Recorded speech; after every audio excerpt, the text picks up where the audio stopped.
The head Hunter एक योद्धा की कहानी है जो दानवों का शिकार करता है और उनके सर काट कर किसी ट्रॉफी की तरह अपने घर की दीवारों पर टांग देता है। दोस्तों, हेड हंटर 2018 में आई एक मॉन्स्टर थ्रिलर फिल्म है। इस फिल्म में ना तो भयंकर एक्शन सीन है और ना ही किसी तरह के स्टनिंग कंप्यूटर ग्राफिक्स हैं, लेकिन इसके बावजूद फिल्म की कहानी और सस्पेंस इतने प्रभावशाली हैं कि पूरे समय फिल्म आपको स्क्रीन से बांधे रखती है। लेकिन इस फिल्म को देखने से पहले हमें फिल्म में दिखाई जाने वाली कुछ ऐसी चीजें जान लेनी चाहिए जिनका एक गहरा मतलब है। पहली चीज जो हमें जाननी चाहिए कि हेड हंटर आखिर में एक हेड हंटर क्यों है, वो ऐसा क्यों करता है, वो क्यों दानवों को मारकर उनका सर काटता है। तो फ्रेंड्स, हेड हंटर शुरू से कोई हेड हंटर नहीं था, पर हाँ, वो एक योद्धा जरूर था। आज से बहुत समय पहले की बात है। तब दुनिया में इंसानों के साथ दानवों का भी अस्तित्व हुआ करता था। तब दानवों का खौफ इतना ज्यादा था कि शहर के चारों तरफ ऊंची ऊंची किलेबंदी हुआ करती थी। राजा और उसकी प्रजा किले की ऊंची दीवारों के बीच ही रहा करते थे, लेकिन यहाँ भी सबों के लिए जगह नहीं थी। आम लोगों को किले की सुरक्षा के बाहर जंगलों में अपनी जिंदगी गुजारनी पड़ती थी। हमारा योद्धा भी अपनी छोटी सी बेटी के साथ तब जंगलों में सरवाइव करने की कोशिश कर रहा था। वो एक ऐसी जगह की तलाश में था जहां सुरक्षित रहा जा सके।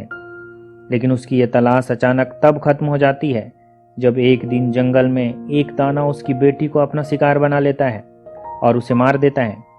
ये घटना उस योद्धा को इतना झकझोर देती है कि वो बदले की आग में जलने लगता है। वो हर उस दानव को मारता है जिस पर राजा ने इनाम रखा है। असल में वो उस दानव के इलाके में वापस लौटने का इंतजार कर रहा है जिसने उसकी बेटी की जान ली थी। जब भी कोई खूंखार दानव राजा के इलाके में देखा जाता है, किले में बिगुल बजाया जाता है। ये एक चेतावनी होती है कि इलाके में एक दानव है। राजा इस चेतावनी के साथ उस दानव पर इनाम की घोषणा भी करता है। हेड हंटर जब भी किसी दानव को मारता है, उसका सर सबूत के रूप में काटता है कि उसने दानव को मार दिया है। इसके बदले उसे सोने के सिक्के इनाम में मिलते हैं। हालांकि हंटर को उस सोने के सिक्कों से कोई मतलब नहीं है, उसका मकसद तो सिर्फ बदला है। अब सवाल उठता है कि वो दानवों के सर को अपने घर की दीवार पर क्यों टांगता है। तो फ्रेंड्स, ये हरकत दानवों के प्रति उसके नफरत को दिखलाती है, क्योंकि ऐसे ही एक दानव ने उसकी बेटी की जान ली थी। दानवों के प्रति नफरत के अलावे कोई दूसरा कारण नहीं हो सकता है कि वो अपने घर की दीवारों पर उनके सर टांग कर रखता है। अब हमें एक और चीज जान लेनी चाहिए कि हंटर अपने खाली समय में जिस द्रव्य का निर्माण करता है, जिस फ्लूइड का निर्माण करता है, वो क्या है और उसने इसे बनाना कहाँ सीखा। तो फ्रेंड्स, हंटर अपने खाली समय में एक फ्लूइड का निर्माण करता है, एक काले रंग के द्रव्य का निर्माण करता है, जिसे बनाने के लिए वो इसमें दूसरे कई तरह के लिक्विड्स, जानवरों के अवशेष, उनकी हड्डियां, दानवों के शरीर के कुछ हिस्से और तरह तरह की जड़ी बूटियां मिलाता है। इस द्रव्य में गजब की हीलिंग एबिलिटी है। जब भी हंटर दानवों के शिकार के दौरान जख्मी हो जाता है, वो इसी द्रव्य का इस्तेमाल करता है अपने घावों को ठीक करने में। कई बार वो इतना जख्मी हो जाता है कि मरने ही वाला होता है, पर इस द्रव्य ने हर बार उसके घावों को ठीक किया है। गहरे से गहरे घाव इस चमत्कारी द्रव्य की मदद से तुरंत ठीक हो जाते हैं। हालांकि इस द्रव्य के साइड इफेक्ट भी हैं, जैसा कि हर दवा के साथ होता है। इसके कुछ साइड इफेक्ट आप फिल्म में देख सकते हैं। अब सवाल उठता है कि उसने ये द्रव्य कहाँ से बनाना सीखा। तो फ्रेंड्स, हो सकता है कि उसने ये अनुभव से सीखा हो, या फिर इसके बारे में कहीं पढ़ा हो, या फिर उसे किसी ने सिखाया हो। इस बारे में फिल्म के अंदर कोई हिंट्स नहीं दी गई है, इसलिए कुछ भी साफ साफ कहना मुश्किल है। लेकिन इतना तो तय है कि इस चमत्कारी द्रव्य के बारे में बहुत कम लोग जानते हैं और इस कला को सीखना सबके बस की बात नहीं है। यही वजह है कि हंटर उन द्रव्यों से भरे जार को एक चेन से बांध कर रखता है। उसे इसके चोरी हो जाने का डर है। हालांकि इस जंगल में दूर दूर तक उसके सिवाय और कोई इंसान नहीं रहता है, पर शायद ये द्रव्य दानवों को अपनी तरफ खींचता है, क्योंकि एक रात एक दानव इस द्रव्य की तलाश में खिड़की के अंदर ताका झांकी करता है। हालांकि बाद में हंटर उसे मार देता है। अब सवाल उठता है कि फिल्म की एंडिंग में क्या होता है। तो फ्रेंड्स, फिल्म की एंडिंग बहुत ही विचित्र है और अपने साथ कई सवाल छोड़ जाती है। एक दिन जब बिगुल फिर से बजता है, हंटर को पता चलता है कि इस बार वही दानव उस इलाके में देखा गया है जिसने उसकी बेटी को मारा था। हंटर अपना कवच तैयार करता है और उस दानव की तलाश में निकल जाता है। एक दिन की यात्रा के बाद वो उस जगह पर पहुंचता है जहां पर उस दानव को आखिरी बार देखा गया था।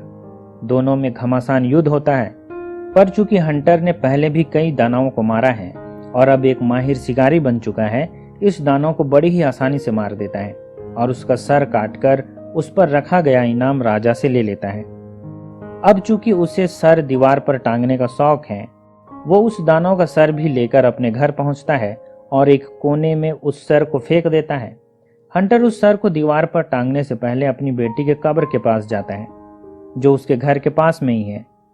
वो अपनी बेटी के कब्र के पास जाता है और कहता है कि उसने बदला ले लिया है और अब उसकी आत्मा इत्मीनान कर सकती है।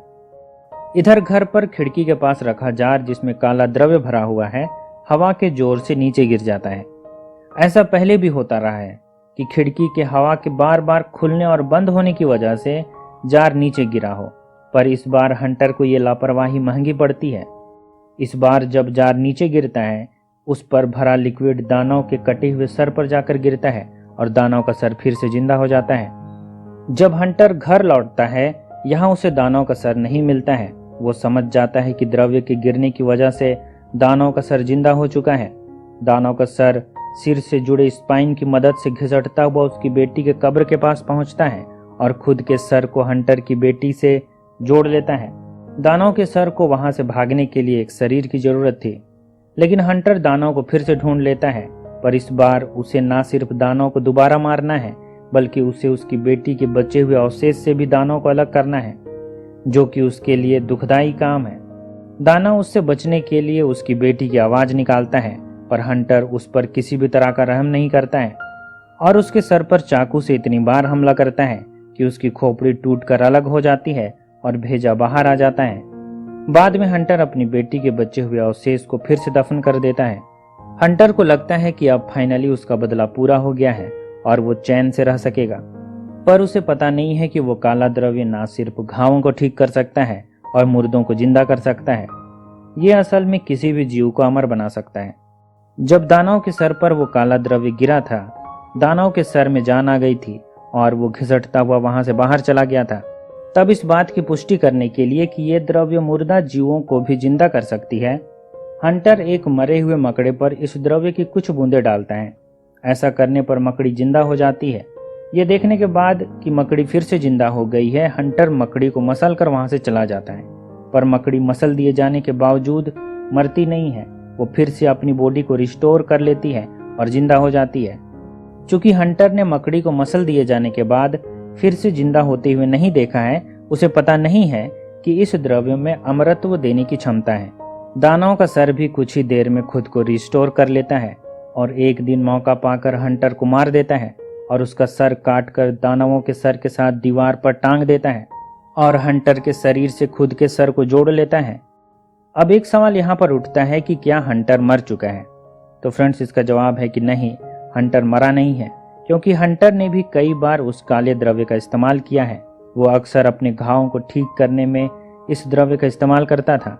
अगर ये द्रव्य मकड़ी को अमर बना सकती है, दानव को अमर बना सकती है, तो इस द्रव्य ने हंटर को भी निश्चित रूप से अमर बना दिया है। एक दिन हंटर फिर से अपने शरीर को रिक्लेम करेगा और इसी उम्मीद में यह फिल्म यहाँ पर खत्म हो जाती है। अब एक सवाल यहाँ पर और उठता है कि उस तीर का क्या मतलब है जिसमें आत्मा को अपने साथ कैरी करने की ताकत है, जिसके बारे में हंटर अपनी बेटी के कब्र के पास बोलता है। तो फ्रेंड्स, ये एक कथा कहानी है। अगर ये सच होती तो दानव के हाथों मरने से पहले जब हंटर उस तीर को चलाता है तो वो एक मरे हुए दानव के सर में जाकर लगती है। अगर तीर आत्मा को अपने साथ कैरी कर सकती तो ये तीर उस दानव को जिंदा कर देती और उसमें उसकी बेटी की आत्मा समा जाती, पर ऐसा नहीं होता है।